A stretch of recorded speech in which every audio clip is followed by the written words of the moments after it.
കേരളയിൽ പ്രതിപക്ഷ നേതാവിനെതിരെ ആരോപണം ഉന്നയിച്ചത് രേഖാമൂലമെന്ന PV അൻവർ MLA പ്രതിപക്ഷ നേതാവിനും പരാതിയുടെ കോപ്പി രേഖാമൂലം നൽകി.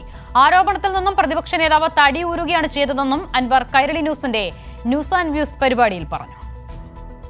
ഇന്നത്തെ ദിവസം ഈ ആരോപണം ഞാൻ വെറുതെ അങ്ങാടിപ്പാട്ട് പാടിയതല്ല. കൃത്യമായി ഇന്നലെ തന്നെ സ്പീക്കർക്ക് ഇതിൻ്റെ നോട്ടീസ് കൊടുത്തു. ഈ കാര്യങ്ങൾ വെച്ചുകൊണ്ട് അതേ കോപ്പി പ്രതിപക്ഷ നേതാവിന് കൊടുത്തു.